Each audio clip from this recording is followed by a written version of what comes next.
Venís a hacer pantalla ahora que hace frío, mentiroso. Mirá que hay hambre y la gente duerme en la calle todo el año, ¿eh? 30.000 detenidos desaparecidos. ¡Presente! 30.000 detenidos desaparecidos. ¡Presente! Ahora. ¡Presente! Ahora. ¡Presente! Ahora. ¡Estoy cansada ya! ¡No quiero volver a los comedores! ¡No quiero volver como en otra época a comer de comedores! ¡No quiero!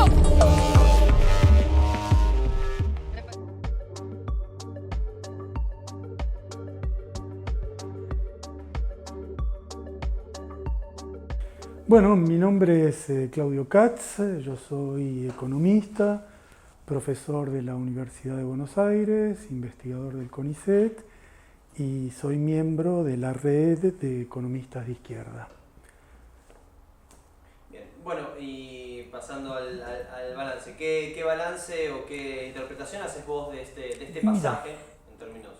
Sí, el pasaje ha desembocado en el gobierno de Macri. Ya han transcurrido 3 años del gobierno de Macri, sus resultados están a la vista y llama la atención esos resultados. Porque empecemos en el plano económico. La Argentina está atravesando nuevamente por una crisis de características extraordinarias, cuyo resultado aún es desconocido, y nuevamente enfrenta una situación de endeudamiento externo completamente inmanejable.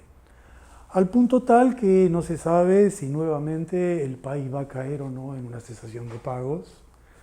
Ya hay muchos indicadores internacionales del peligro de una cesación de pagos. Y ese escenario económico dominado por la posibilidad de una cesación de pagos resultante de un endeudamiento completamente descontrolado que hizo el gobierno, es el que está generando una tensión económica fuera de lo común, en todos los planos. Como no se sabe si el gobierno va a poder terminar pagando la deuda, hay una fuga enorme de dólares, hay medidas desesperadas del gobierno para intentar contener esa fuga de dólares. Eso a su vez genera incrementos de la tasa de interés, da lugar a un círculo vicioso por el cual sube la tasa de interés, la recaudación fiscal se estrecha, por lo tanto los problemas fiscales del gobierno continúan. Y este escenario es un escenario económico sumamente problemático, con el dato de la estanflación, ¿no? La Argentina nuevamente está en una situación que combina estancamiento e inflación. Estancamiento porque las tasas de interés han conducido a una recesión económica enorme, y inflación porque con la devaluación monetaria el efecto es, con los tarifazos y la devaluación monetaria, una tasa de inflación que nuevamente está en el 40-50% anual. Resultado de esta situación, un empobrecimiento popular como no se veía hace mucho tiempo, como no se veía desde el 2001. Se ha retraído el salario, han caído las jubilaciones. Nuevamente el que camina por Buenos Aires o por el conurbano vuelve a notar esa pobreza profunda, esa pobreza cotidiana, esos datos donde no solo las familias ya no pueden consumir lo necesario, los abuelos no pueden comprar los remedios, los chicos tienen que ir a la escuela para poder comer en el comedor de la escuela, sino no tienen los nutrientes básicos, índices de pobreza terroríficos nuevamente en el país, que lleva a un escenario bastante incierto con lo que puede pasar en los próximos meses. Entonces, primer tema, hay un escenario económico dramático nuevamente en la Argentina. Y bueno, el gobierno llegó con la bandera que iba a resolver los problemas del país. Y 4 años después, todos los problemas que dijo que iba a resolver se han agravado. En parte por un diagnóstico completamente desafortunado. Se imaginaba que atribuyen esta crisis a problemas externos. Inicialmente dijeron eso, como si los problemas de la Argentina fueran equivalentes a cualquier otro país, y es evidente que un tipo de crisis como la que padece la Argentina hoy en día la tienen muy pocos países. El gobierno suele decir que los problemas no son creados por ellos, sino por la historia argentina, por 70 años de historia argentina, pero ninguno de estos dramas se han visto con esta intensidad a lo largo de los 70 años. Este es un drama especial generado por 4 años de una política económica neoliberal. Ellos dijeron que iban a generar un aluvión de inversiones. Lo único que generaron fue un endeudamiento descomunal, cuyos resultados no son puentes, obras viales, escuelas, subterráneos. El dinero que ingresó en el país se fue del país en concepto de fuga de capitales. La deuda estaba aproximadamente en el 30-40% del PBI, ahora está en el 100% del PBI. Todo ese dinero que ingresó en el país se fue del país. Por lo tanto, el país está más descapitalizado y en lugar de llegar las inversiones, se fueron las inversiones. Bueno, este es el resultado nuevamente, es el resultado de otra versión de la política neoliberal que tantas veces hemos padecido en la Argentina. Este es el escenario que estamos viendo en estos momentos. Y una pregunta, Claudio, mientras vos decías, no te la mandé, pero me hizo pensar en lo que vos decías. Pero entonces nos daría la sensación que entonces el problema fue de gestión del capitalismo, o hay algunas razones estructurales para esto en términos de la economía argentina. No. Surge a partir de lo que vos decís, ¿no? No, la Argentina tiene un problema estructural de largo plazo. Es una economía que ha perdido la significación económica que tuvo en el pasado. Es una de las economías que más ha retrocedido a escala mundial en las últimas décadas. Tuvo un periodo de gran expansión en un momento donde las exportaciones argentinas a principios de siglo eran muy demandadas a escala mundial. Eso generó una corriente de inmigración muy importante, luego un proceso de sustitución de importaciones y posteriormente en la segunda mitad del siglo XX una industrialización que convirtió a la Argentina en uno de los 3 países medianos importantes de América Latina, pero desde los años 70 comenzó un declive permanente, sistemático y perdurable. Esto obedece a muchas razones. Hay razones que tienen que ver con el papel que tenía la Argentina en un momento y que lo perdió. La Argentina fue un país de una industrialización mediana, con un modelo de industrialización que perdió peso en la era de la globalización. Es una de las economías más afectadas por la nueva división global del trabajo. La industria que estaba instalada en la Argentina fue al sudeste asiático, y este giro de la industria global al Asia afecta mucho más a regiones que ya tenían una industria débil. Esto impacta en Europa, impacta en Estados Unidos, impacta en las economías desarrolladas. Pero si un país que tiene una industria ya débil, esta mutación industrial mundial la afecta en forma estructural muy fuerte. Es lo mismo que está padeciendo Brasil a una escala mucho mayor. Y los productos que tradicionalmente exportaba Argentina, trigo, carne, también fueron desplazados en el mercado mundial. Y Argentina sufrió un proceso de primarización y regresión primarizadora, no solo porque perdió peso su industria en favor de los productos primarios, sino que en la estructura primaria, en vez de carne, trigo y una agricultura diversificada, terminó especializándose en la exportación de un insumo tan básico como es la soja. E incluso la Argentina terminó convertida en un país de explotación minera, algo que no estaba en la estructura histórica.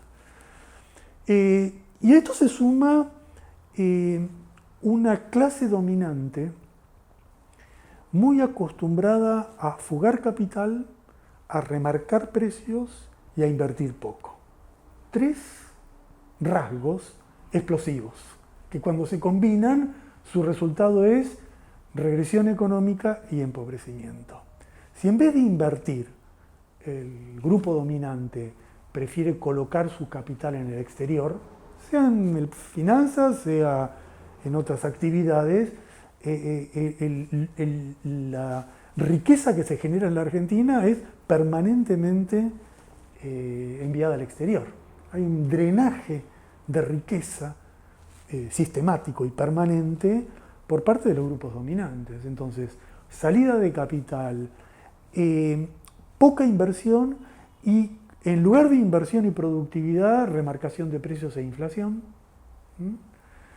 Esto ha creado un círculo vicioso que ha debilitado estructuralmente la economía. Además, la Argentina tiene un sistema político estructuralmente débil, un sistema político muy erosionado a lo largo de décadas, una estructura institucional sumamente frágil a lo largo de décadas, y la clase dominante nunca ha sentido la suficiente solidez en el dominio del país, especialmente desde la caída de la dictadura militar y el debilitamiento de la estructura militar. Es uno de los países con una estructura militar más debilitada desde la Guerra de las Malvinas y el resultado que tuvo la Guerra de las Malvinas. Finalmente, afortunadamente, es un país con una tradición democrática y de lucha social muy importante, y ese es el componente más rejuvenecedor del país. Un país que declina en términos económicos, que sufre un nivel de pobreza inédito para la historia del país, tiene un fuerte compensador en la lucha social, en una conciencia de una población que no está dispuesta a sufrir esta regresión y por lo tanto ha construido conciencia y organizaciones populares muy importantes. Claro, yo pienso ahora en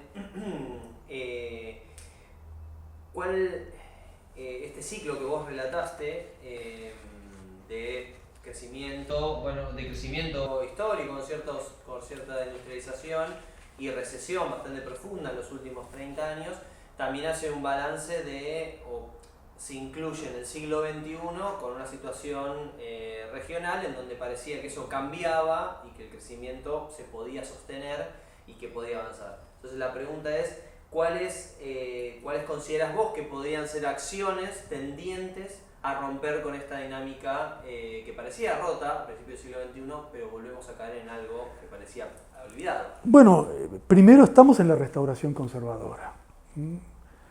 Y esta restauración conservadora agrava todos los problemas históricos del país. Todo lo que ya teníamos como problema acá está duplicado.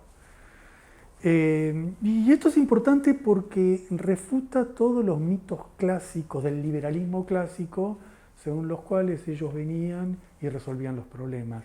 Cada vez que los liberales o los neoliberales tomaron las riendas del Estado, el resultado fue el que estamos viendo ahora, un agravamiento de estos problemas estructurales.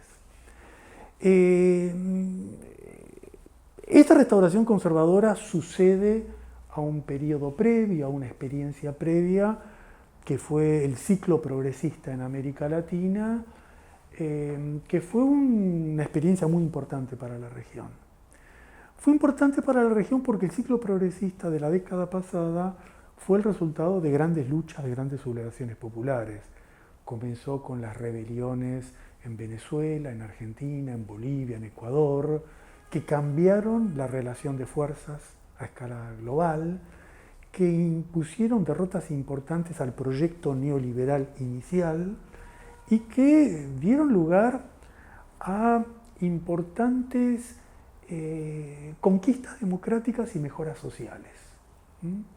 La década pasada fue una década donde hubo un respiro, un alivio en América Latina que contrastó con lo que seguía ocurriendo en el mundo. América Latina fue una relativa excepción porque mientras el neoliberalismo seguía avanzando, aquí hubo como una tregua El neoliberalismo fue derrotado y tuvo que recomponer sus proyectos. Fue un periodo importante, fue un periodo de conquistas en distintos planos, coincidió internacionalmente con una fase de incremento de los precios internacionales de las materias primas, entonces hubo un aluvión de dólares que, combinado con el escenario latinoamericano, se tradujo en mejoras sociales en los países donde tuvieron gobiernos de este ciclo progresista. El punto fue que se llegó a un límite, se llegó a un punto, estos procesos encontraron un punto en el cual no pudieron avanzar. En parte no pudieron avanzar por sus propias limitaciones. Hubo un ciclo progresista, pero no un periodo posliberal. Yo creo que conviene distinguir. Una cosa es un gobierno progresista, otra cosa es que un gobierno progresista introduzca las transformaciones sociales necesarias como para poner fin al neoliberalismo.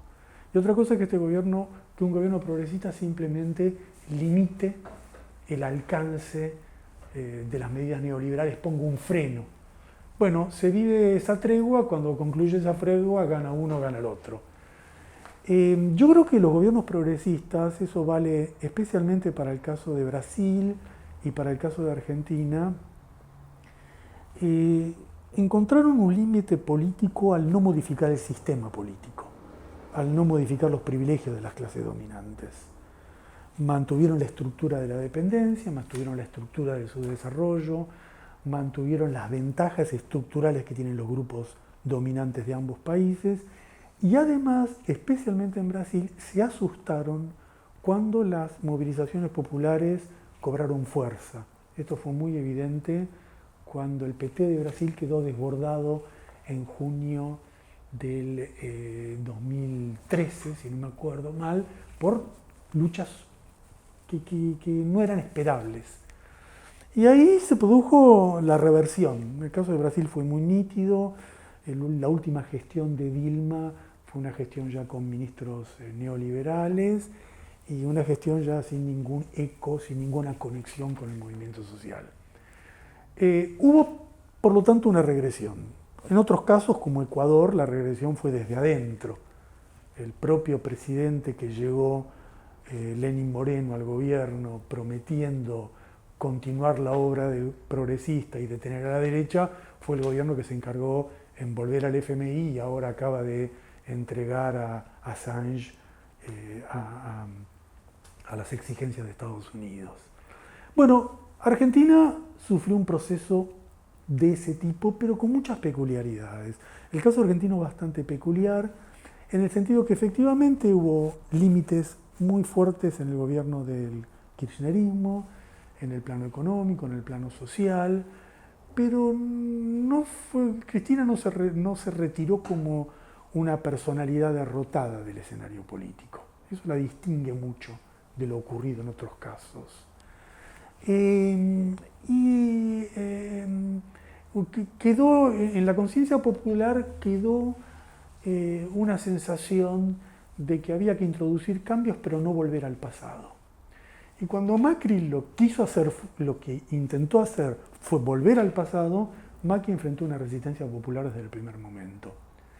Y esta resistencia popular que enfrentó Macri explican el desgaste también del gobierno de Macri y el escenario actual por el cual, en principio, el gobierno de Macri tendría que estar en el declive en su fase final. Veremos cuál es el escenario, pero es un escenario que nos hace pensar que el periodo de neoliberalismo extremo que intentó Macri en la Argentina es un periodo concluido. Lo veremos en octubre. Hay que ser cauto en la Argentina con los pronósticos, pero parecería que eso es lo que va a ocurrir. Claudio, vos comentando un poco esto, pensando en lo que decías, pienso en una pregunta. Vos escribías hace relativamente poco, estamos más cerca de Grecia que de Portugal, y yo lo que pienso es, bueno, es probable que el neoliberalismo termine en su expresión macrista de Cambiemos, Y los sectores progresistas proponen esto, ¿no? Hay que mirar a Portugal y hay que mirar esa política y es posible salir de la crisis por esa línea. ¿Vos qué análisis haces sobre eso? Yo creo que hay que tratar de no ser ingenuo en un país como Argentina, que tiene nada menos que enfrente al Fondo Monetario. En la Argentina sabemos lo que significa estar endeudados y sabemos lo que significa que el FMI va a gestionar esa deuda. Que esa creencia ahora ya no es una creencia privada, sino que esa creencia es directa con el FMI. Este es el escenario que vamos a afrontar después de octubre y tenemos que verlo tal cual es. La Argentina va a afrontar un fondo monetario que le va a decir: ustedes tienen que pagar una deuda. Esta deuda es de ustedes, a mí no me interesa que con esa deuda no hubo emprendimientos productivos, esa es una deuda del Estado, ustedes se tienen que hacer cargo, y va a colocar al próximo gobierno entre la espada y la pared frente a ese dilema.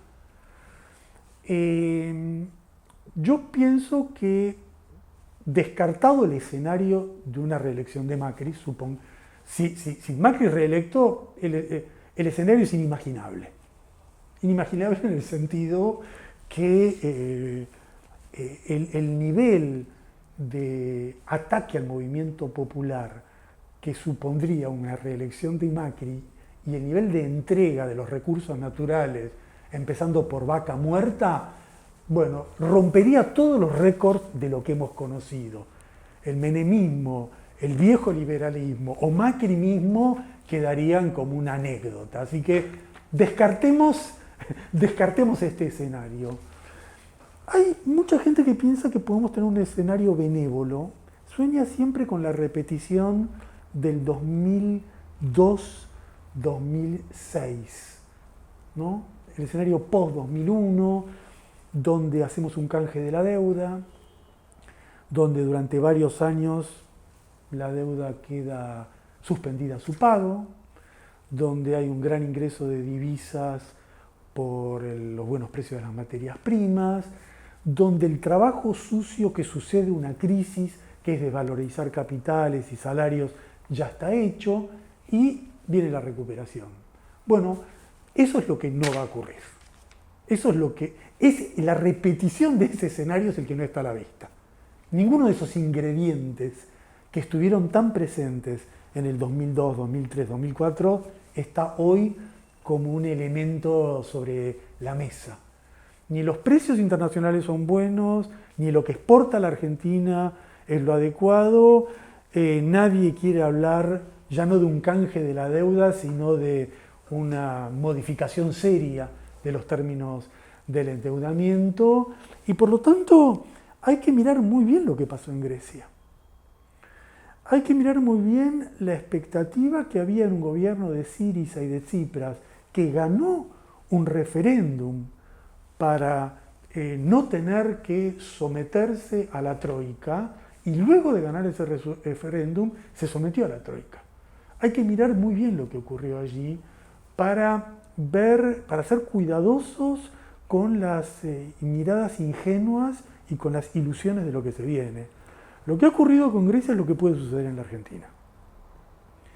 Y recordemos que ahí ha habido un ajuste descomunal, creo que son 14 reducciones de las jubilaciones, varias reducciones de los salarios, un nivel de desempleo terrible, un nivel de emigración enorme, un nivel de caída del Producto Bruto y reforma laboral y reforma previsional. El Fondo Monetario incluso puede llegar a decirle a la Argentina, al próximo gobierno: muy bien, podemos posponer los pagos porque ustedes hagan lo que hagan, no pueden pagar. Eso lo saben ustedes, lo sabemos nosotros, lo saben los tenedores de títulos argentinos. Hagan el ajuste que hagan, la deuda que deja Macri es impagable. Por lo tanto, nosotros, Fondo Monetario, les podemos aceptar que se prorroguen los pagos, una renegociaciones como se hizo en Grecia. Pero el precio será reforma laboral y reforma previsional ante todo. La reforma previsional y la reforma laboral, que con manifestaciones multitudinarias y paros masivos el movimiento social argentino viene resistiendo desde hace décadas. Reforma laboral que hicieron en Brasil y que acá no pudieron hacer. Cambios previsionales menores que aquí se hicieron, pero no una reforma previsional, porque hay una conciencia que los jubilados no tienen que pagar los platos rotos generados por las clases dominantes. Entonces, yo creo que no hay que tener ilusiones en un camino fácil. Siempre hay que mirar el escenario tal cual es y si llega una buena noticia, bienvenida. Pero pensar en política es imaginar el escenario más negativo, no el favorable. Y Portugal es un caso muy excepcional. Ojalá, pero es muy improbable una repetición en Argentina. Muy improbable, son economías muy distintas, que atraviesan momentos muy distintos. Portugal está en el rebote de una crisis anterior. Portugal tiene un instrumento del turismo, de los negocios inmobiliarios, está conectado a la moneda europea, no tenía un acuerdo con el Fondo Monetario, no tuvo un endeudamiento del tipo que tiene la Argentina con el Fondo Monetario. Entonces, suponer que vamos a tener un escenario de alivio portugués, yo creo que son esas miradas ingenuas que además son muy peligrosas. Yo creo que es muy peligroso el discurso de que el FMI se ha vuelto benévolo, ¿no? Yo creo que es muy peligroso decir de que el FMI no es responsable de la crisis actual de la Argentina, sino que solo Macri. Que lo que ha pasado en el país es consecuencia de Cambiemos y el FMI es un actor completamente ajeno e inocente. Yo creo que cuando uno se reúne con el FMI, está enviando un mensaje. No. Reunirse con el FMI no es, bueno, yo me reúno con cualquiera. No, está enviando un mensaje de un camino a seguir. Me parece que es un camino muy peligroso porque lo que la Argentina va a tener que decidir en el próximo, después de octubre, es qué privilegia. Esto es lo que va a estar en debate. ¿Qué se privilegia? Recomponer los salarios, pagar las jubilaciones, que nuestros chicos tengan alimento, que nuestros abuelos tengan remedio, o se privilegia el pago de los intereses de la deuda. El dinero es uno solo. Uno va a tener que elegir una cosa o la otra. Y si uno elige el camino de renegociar con el fondo, pensando que las condiciones van a ser las que la Argentina le imponga al fondo, me parece que es muy ingenuo. El fondo mismo va a tener un problema con la Argentina. Y eso anticipa que probablemente estén en una actitud muy dura frente a la Argentina. Recordad que esto que han hecho es inédito. Nunca el Fondo Monetario rescató a un socio.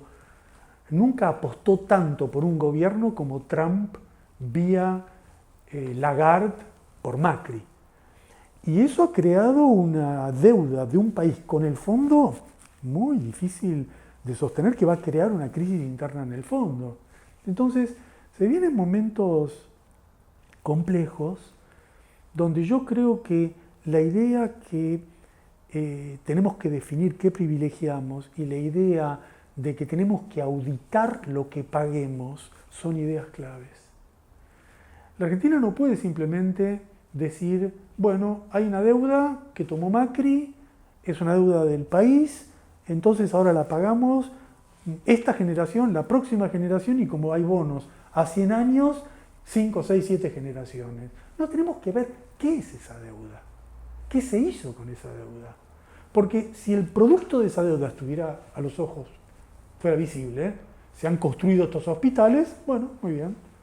Pero como todos sabemos que hubo un fraude, que hubo una estafa, y que los que contrajeron esa deuda se beneficiaron en sus bolsillos, han utilizado la deuda pública para enriquecerse y fugar capital, tenemos que auditar esa deuda y a partir de una auditoría de esa deuda definir qué corresponde pagar y sobre todo a quién le corresponde pagar esa deuda. Entonces, yo creo que son ideas que tenemos que discutir bien, madurar bien y tener presente que lo que a nosotros nos tiene que preocupar es la conciencia popular, no lo que se diga en Washington. nuestro principal interlocutor son los movimientos sociales, son las organizaciones populares. Hay que hablar con los organismos internacionales, hay que hablar con todo el mundo. Pero ¿quién es nuestro interlocutor principal? Ese es el problema. ¿Quién es nuestro referente? Y si nuestro referente es el movimiento social, tenemos que ser consecuentes en cómo manejamos este tema tan delicado de la deuda en los próximos años. ¿Cuál pensás que va a ser el rol de las organizaciones populares o los movimientos de base? Un poco ya dijiste, pero si podías profundizar un poco más sobre cuál te parece que sea el rol. Bueno, el punto clave es el nivel de protagonismo popular. Siempre ha sido así en la Argentina. Si hay un protagonismo popular visible en las calles, en las acciones, todo el escenario político comienza a moverse en sintonía con esa presión popular. Si por el contrario hay la tónica dominante es el reflujo, es la desmoralización, es la resignación, es el camino para que en cualquier tipo de gobierno el ajuste recaiga sobre el pueblo. Entonces, el perfil del gobierno es clave, definitivamente es clave. No es lo mismo Macri que Cristina, definitivamente no es lo mismo. Pero el dato clave, en mi opinión, no es tan solo quién gobierna, es en qué escenario gobierna.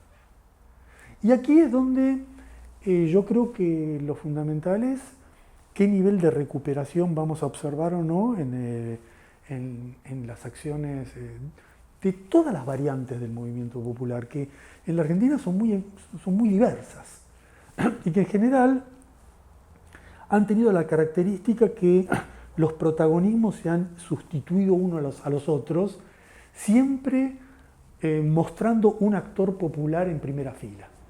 Cuando no son los sindicatos, son los movimientos sociales. Cuando no son los movimientos sociales, es el movimiento educativo, la universidad. Cuando es la universidad, es el movimiento de mujeres. Siempre es uno y en ciertos momentos todo. Hay veces que se produce esa confluencia de piquetes, cacerolas, sindicatos. La confluencia total es poco frecuente, pero hay veces que se produce. Cuando se produce esa confluencia es el momento en el cual el pueblo está en mejores condiciones de imponer sus demandas y sus derechos.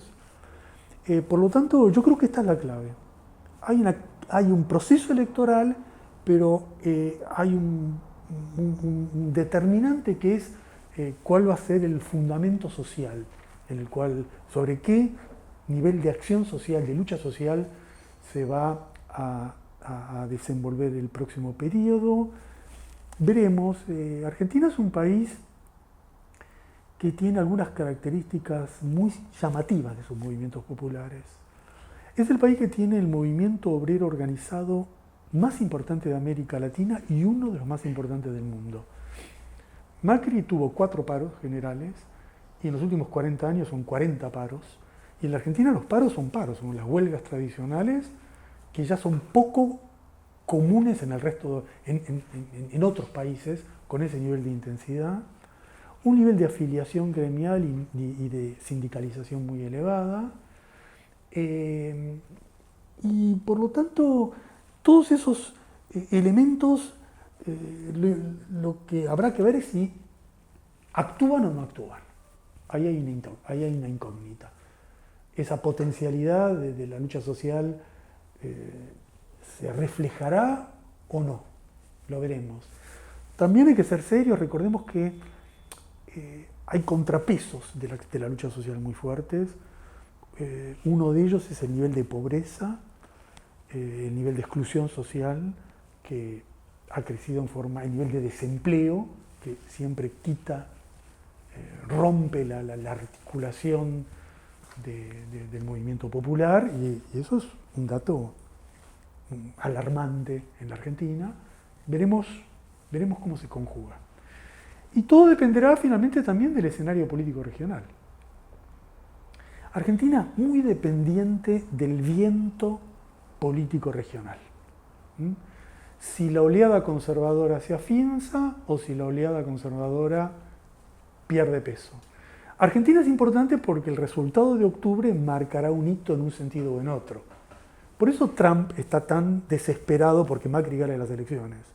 Porque el resultado electoral de la Argentina puede impactar, por ejemplo, sobre Venezuela. Venezuela ha sido el país clave durante el 2019. Ha habido un intento de golpe de Estado, ha habido un intento de agresión imperial, que sorprendentemente para muchos ha fracasado a niveles impensables, ¿no? El autoproclamado Guaidó ya es un presidente de figurillas. Fracasó la agresión que se intentó por las fronteras, fracasó el caballo de Troya de la ayuda humanitaria, fracasó la guerra eléctrica. Esto es interesante porque si uno suma el resultado, el freno que Venezuela le ha puesto a la agresión imperial, a las importantísimas manifestaciones estudiantiles de estos días en Brasil, ¿no estará empezando a cambiar el viento de nuevo? ¿No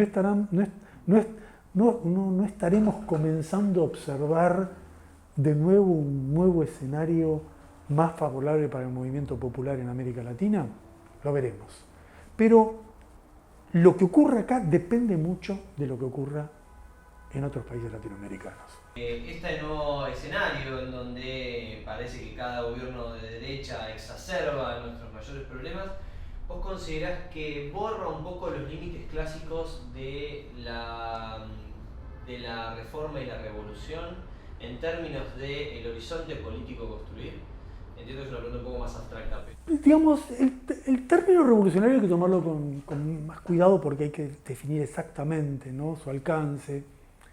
Primero, incluso en el ciclo progresista de la década pasada fue el resultado de rebeliones populares, no de revoluciones populares. Te hago esta distinción para que podamos mensurar bien el alcance de cada proceso. Una rebelión popular es un alzamiento de las mayorías, pero que no involucra una amenaza, un desafío directo al Estado, que no tiene un desenlace militar. Las rebeliones de la década pasada, de Venezuela, de Ecuador, de Bolivia y de la Argentina, no fueron la reproducción de las revoluciones que vimos en México a principios del siglo XX, en Bolivia a mitad del siglo XX, en Cuba en los años 60 o en Nicaragua en los años 70. Entonces, hay que distinguir el alcance de una rebelión de lo que es una revolución. El término revolución ha estado presente más con otra connotación. Por ejemplo, en Venezuela se usa mucho el término revolución bolivariana. Y es un término que apunta a autocalificar el proceso.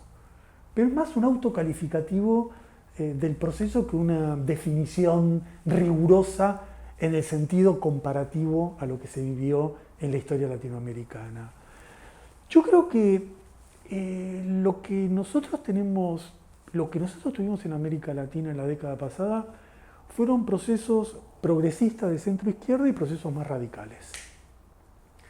Procesos progresistas de centro-izquierda como aquí, como en Brasil, como en Ecuador, y procesos más radicales como en Bolivia o como en Venezuela, que fueron más radicales porque confrontaron más abiertamente con las clases dominantes, porque implicaron una redistribución más importante del ingreso y porque chocaron directamente con Estados Unidos. Esas fueron las disyuntivas que tuvimos. Después vino la restauración conservadora y con la restauración conservadora quedó relativamente cancelado momentáneamente esa disyuntiva de si los procesos progresistas iban a ser más radicales o más limitados. Probablemente se reabrirá o no, eso no lo sabemos, estas disyuntivas en el futuro. Yo creo que todavía es muy prematuro esto. Solo podemos decir hasta ahora que los procesos más radicales son los que demostraron mayor capacidad de resistencia en el momento adverso. Bolivia se mantuvo, Venezuela se mantuvo, mientras que Ecuador, Brasil y Argentina no pudieron mantenerse. Ahora, ¿qué ocurrirá en el nuevo periodo? Todavía no lo sabemos. Lo único que podemos notar es que muchos voceros del progresismo adoptan un tono, digamos, más conservador dentro del progresismo. Por ejemplo, el gobierno mexicano, López Obrador, recrea el ciclo progresista. Todavía no tenemos datos que nos indiquen eso. Han pasado unos meses, todavía son puras incógnitas. Y en la Argentina la incógnita es mayúscula. Así que solo podemos especular sobre esto. Yo creo que probablemente en los próximos pasos retomarán lo ocurrido en la década pasada, pero tenemos que ser cautos en el pronóstico. Yo creo que la novedad es que hay una nueva generación, ¿no? Los que vienen ya no son la generación anterior, es la generación que hizo su experiencia política en el periodo anterior. Los que vienen son no los que venían de los años 90 y que por lo tanto estaban procesando lo ocurrido con el neoliberalismo pasado. Los que vienen son los que han hecho ya la experiencia con el ciclo progresista y la experiencia con la restauración conservadora. Por lo tanto es un nuevo sector, ¿no? Que está haciendo experiencias distintas, con elementos distintos. Por ejemplo, un rasgo singular de esta nueva era es el peso del movimiento femenino, de la lucha de las mujeres, ¿no? Que le da como otra impronta por la gravitación que tiene este movimiento en la configuración del nuevo escenario de los movimientos sociales. ¿Cómo influirá? Bueno, eso está en veremos, ¿no? Así que yo creo que hay que mirar con mucha atención el futuro y sobre todo hay que mirarlo con una cuota importante de esperanza y de optimismo. De optimismo no forzado, ¿no? De un optimismo realista. Realista en el sentido de poder caracterizar de la manera más racional posible cuál es el contexto que atravesamos, pero sabiendo que estamos en una región y en uno de los países con mayor potencialidad de lucha social. Entonces tenemos que registrar ese acervo que tenemos y por lo tanto lo que ese acervo puede implicar en los logros para nuestras poblaciones en el futuro. Así que así es como lo miro.